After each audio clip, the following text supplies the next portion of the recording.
Secretary General Almagro, President Vizcarra, presidents, prime ministers, and leaders from across the Western Hemisphere, it is my great honor to join you today as Vice President of the United States of America at the 8th Summit of the Americas. And I bring greetings and great respect to each of you from the 45th President of the United States of America, President Donald Trump. As you are all well aware, last night, at President Trump's direction, the United States, together with our allies, France and the United Kingdom, launched precision strikes to cripple Syrian dictator Bashar al-Assad's chemical weapons program. We acted in response to Assad's horrific use of chemical weapons on his own citizens 1 week ago, an attack that horrified and shocked the conscience of the world. The United States assesses that the Syrian regime was responsible for this attack and that chlorine and possibly nerve agents were used. As President Trump said, these were the crimes of a monster. And together with our allies, we took action in the wake of that barbarism and brutality. And I'm pleased to report that the strike by the United States, UK, and French forces was effective, overwhelming, and successful. We delivered last night a clear and unambiguous message to the Syrian regime. The United States and our allies will not tolerate the use of chemical weapons against innocent men, women, and children. And we are prepared to deter any further use of chemical weapons by the Assad regime. The United States and our allies will continue to integrate all instruments of our national power in this moment. And as President Trump made clear, our nation is ready to sustain this response until the Syrian regime abandons the use of prohibited chemical agents. Assad and his patrons would do well not to test our resolve or the capabilities of the armed forces of the United States. The President also sent a message to the two nations that are most responsible for supporting, equipping, and financing the criminal Assad regime, Russia and Iran. Even now, Russia is deliberately spreading disinformation about Assad's heinous actions and even their own complicity in this crime. But the horrific pictures of dead children, the videos of suffering people prove what happened. Russia's lies will crumble in the face of truth. And as the President said to both Russia and Iran, nations can be judged by the company they keep. Allow me to take a moment to thank the nations here who've already offered their expressions of support for last night's military action. Prime Minister Trudeau of Canada, President Santos of Colombia, and others, we are grateful for your support. As President Santos said earlier today, he supported the actions to, in his words, punish the use of chemical weapons and seek their total elimination. And we're grateful for that moral clarity. But today, I call upon every nation in this hemisphere of freedom to support this military action taken by the United States and our allies, and to support it publicly. And also to add to that your condemnation expressed by nearly everyone here of Assad's regime's use of chemical weapons. The civilized world must send a message of resolve and unity that we will not accept such barbaric attacks now or ever.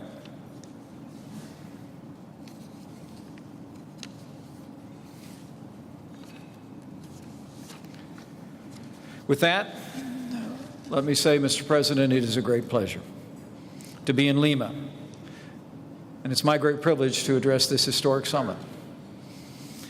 President Vizcarra, let me thank you and congratulate Peru for hosting the 8th Summit of the Americas. Peru has done a magnificent job on the summit, and in fact, it has inspired the United States to announce today that we will be submitting a bid to host the 9th Summit of the Americas 3 years from now in 2021.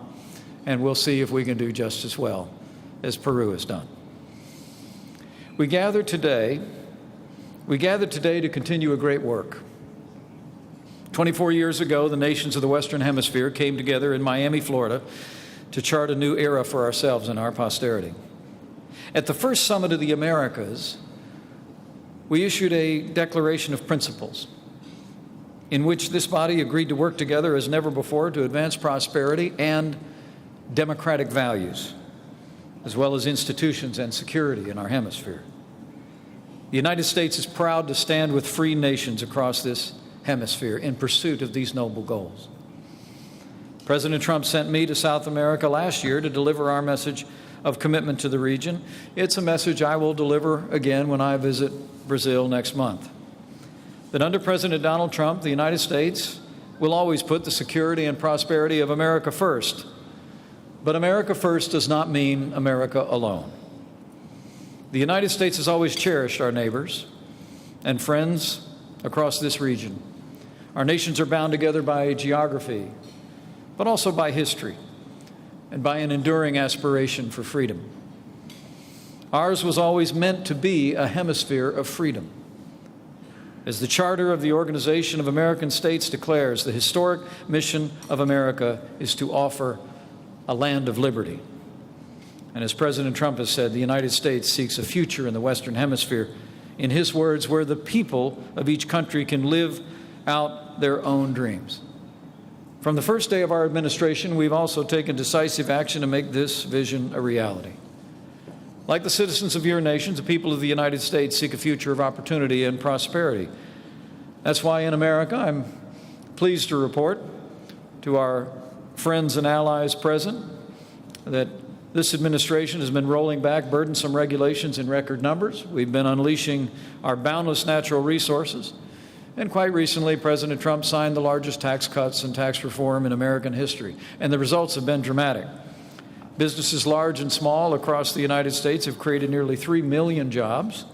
Unemployment's at a 17-year low. Companies are investing in America again. Confidence is back and growth is back. And a strong America and a growing America is back. Our president has also placed a renewed emphasis on trade relationships that are fair and reciprocal.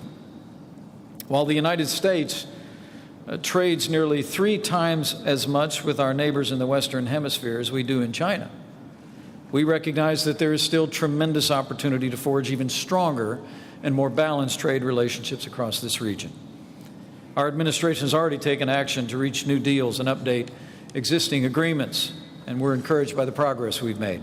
Last year in Colombia, we announced the United States will allow Colombian Hass avocados into the U.S. market, while Colombia expanded access for U.S. rough rice. And as we speak, I'm pleased to report the United States is working very closely with Canada and Mexico to modernize the North American Free Trade Agreement. We believe we are fairly close to a deal, and we're going to be working earnestly to make that a reality for all of our nations.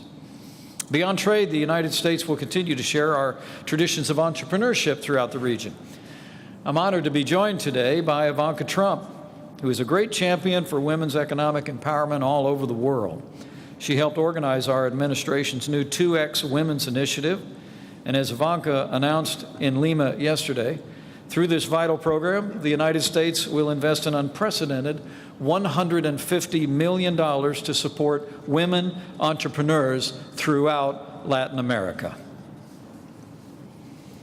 These actions, we know, will strengthen the prosperity for the people of the United States and strengthen prosperity across this region.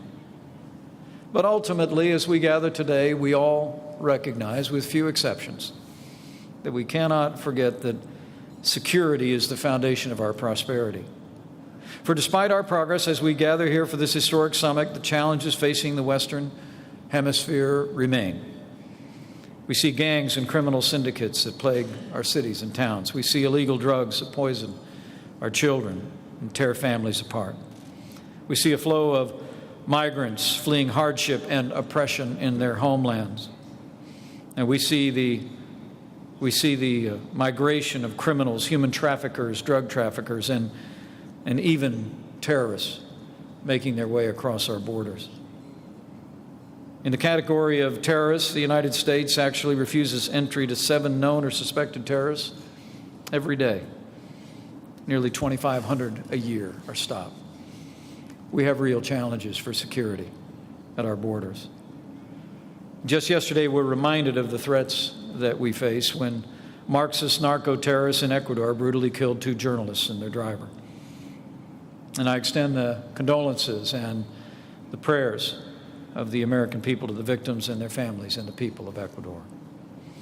Under President Donald Trump, the United States is working hard to confront these security challenges. We're securing our borders, enforcing our laws, removing dangerous drug dealers and violent criminals from our streets as never before. We've also taken significant steps to strengthen our partnerships with nations across the wider region. Our efforts include the Caribbean Basin Security Initiative to stop the flow of drugs, expanded security collaboration with Mexico, security assistance to a wide array of Central American countries, and be assured, we will continue to deepen our security relationships with countries across the region in the years ahead. President Vizcarra, let me commend Peru for your ambitious agenda for this summit. Democratic governance against corruption.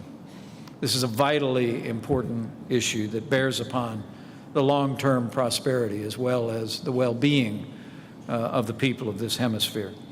And I commend this body's agreement on the Lima commitment earlier today. Corruption emboldens vicious criminals. It endangers public safety. Corruption corrodes the foundations of democracy as well. It undermines trust in government. For we know as corruption grows, freedom and prosperity wither. And as all freedom-loving nations know as well, the greatest corruption of government is when people lose their voice, their vote, their freedom, and their basic human rights under the heavy hand of dictatorship. And the free nations of this conference are right to focus in renewed ways on ending dictatorship here in the New World. As we speak, a tired communist regime continues to impoverish its people and deny their most fundamental rights in Cuba. The Castro regime has systematically sapped the wealth of a great nation and stolen the lives of a proud people. Our administration has taken decisive action to stand with the Cuban people and stand up to their oppressors. No longer will the United States fund Cuba's military, security, or intelligence services, the core of that despotic regime. And the United States will continue to support the Cuban people as they stand and call for freedom. But Cuba's dictatorship has not only beset its own people, as we all well know, with few exceptions in this room acknowledging. Cuba's dictators have also sought to export their failed ideology across the wider region. And as we speak, they're aiding and abetting the corrupt dictatorship in Venezuela. In Venezuela, as in Cuba, the tragedy of tyranny is on full display. And as this body knows well, Venezuela was one of our hemisphere's richest nations once, and not too long ago. It's now among the poorest. Venezuela was also once a flourishing democracy. It is now collapsed into dictatorship and tyranny. Now, let me be clear. The responsibility for the Venezuelan people's suffering can be laid at the feet of one man, Nicolas Maduro. He promised his people he would restore prosperity, but delivered them only deeper poverty. He promised them safety and security, but Venezuela is now riven with chaos and rampant crime. Nicolas Maduro promised the Venezuelan people renewed greatness, and he's only brought a nation to its knees. Just yesterday, I had the privilege to meet with 4 courageous leaders of the Venezuelan opposition, great defenders of democracy, who've been forced to flee their homeland or face Maduro's wrath. They described to me how Maduro had corroded Venezuela's democracy and corrupted the upcoming election. They also told me about the heartbreaking humanitarian crisis their family, friends, and fellow Venezuelans now face. It's heartbreaking to think of it. I saw it firsthand when I visited Colombia last year along the border of Venezuela. But today, Nearly 9 out of 10 Venezuelans live in grinding poverty. Venezuela's grocery stores are all but empty. Food and daily necessities are often impossible to find. Hospitals lack the most basic medical services and supplies, putting lives at risk and causing untold misery and death. And every day, some 5,000 Venezuelans flee the land of their birth in the largest cross-border mass exodus in the history of our hemisphere. Under the Maduro regime, Venezuela is essentially a failed state. Failed states know no borders. Venezuela's ongoing collapse is already affecting economies across the region. It's giving drug traffickers, a transnational criminal organization, new opportunities to endanger our people. President Trump has made it clear. The United States of America will not stand idly by as Venezuela crumbles. Our administration has already imposed strict financial sanctions on more than 50 current or former senior Venezuelan officials. And 3 weeks ago, we cut off the so-called petro from the United States financial system. Last month, we also announced that we're providing, through the generosity of the American people, $2.5 million to help meet the needs of vulnerable Venezuelans living in Colombia. And yesterday, it was my privilege to announce that we'll add nearly $16 million more in direct aid to assist Colombia's efforts to come alongside those Venezuelans. To be clear, the United States and our allies and partners stand ready to do more, much more, to directly support the long-suffering Venezuelan people. But the world deserves to know that as the people of Venezuela suffer, lacking basic humanitarian aid, Nicolas Maduro stands in the way. Maduro stands today refusing to allow humanitarian assistance simply because he claims there is no humanitarian crisis, as his people starve and die and flee. I'll never forget when my wife and I visited the border of Venezuela in a visit to Colombia last year. We met a grandmother who had just made the long journey with her 5 grandchildren out of their small town in Venezuela. She told me with tears in her eyes how the poverty had become so acute. Her grandchildren had to stand in line at 5 in the morning to get a ticket to buy a piece of bread at 5 in the afternoon. And that was the sum total of the substance that was available to their family.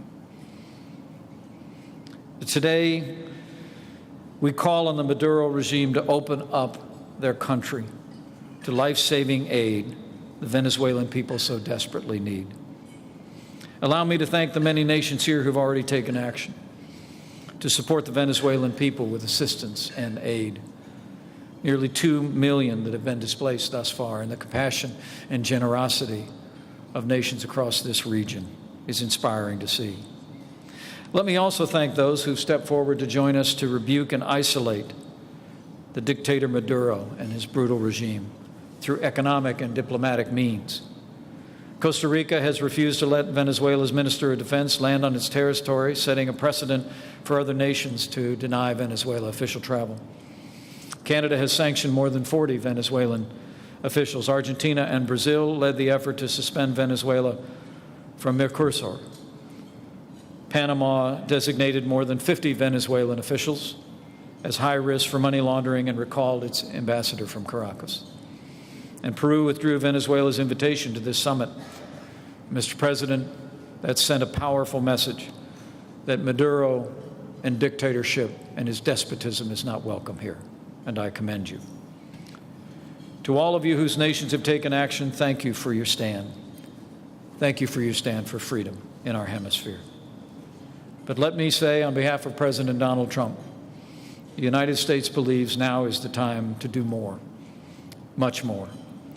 Every free nation gathered here must take stronger action to isolate the Maduro regime. We must all stand with our brothers and sisters suffering in Venezuela. And I can promise you, the United States will not rest. We will not relent until democracy is restored in Venezuela and the Venezuelan people reclaim their birthright of libertad. And I believe with all of my heart, Mr. President, as I close, that that day will come. For as Simón Bolívar declared, And I quote, "A people that loves freedom will in the end be free." And the people of the New World love freedom and have proved throughout the generations the capacity to fight for it, to achieve it, and to defend it. This new world, from its very birth, was destined to be a hemisphere of freedom. In the long annals of our shared history, names like Bolivar, San Martin, and Martí stand shoulder to shoulder with Washington, Jefferson, and Lincoln as champions of freedom and great defenders of the freedom that each one of us are endowed with by our Creator. As we gather here, we have much work yet to do. So today, let us rededicate ourselves to that most cherished ideal. Let us strive with all of our might to reach the day when freedom reigns in every nation across the new world. And as we go forward, let's have faith.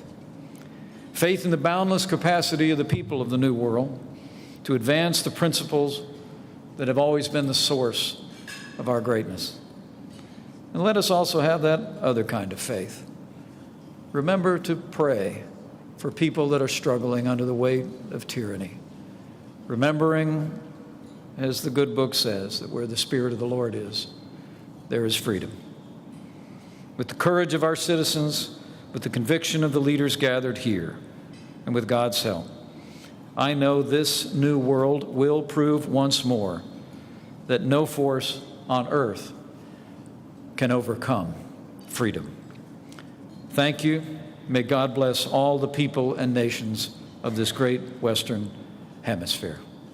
And may God bless the United States of America.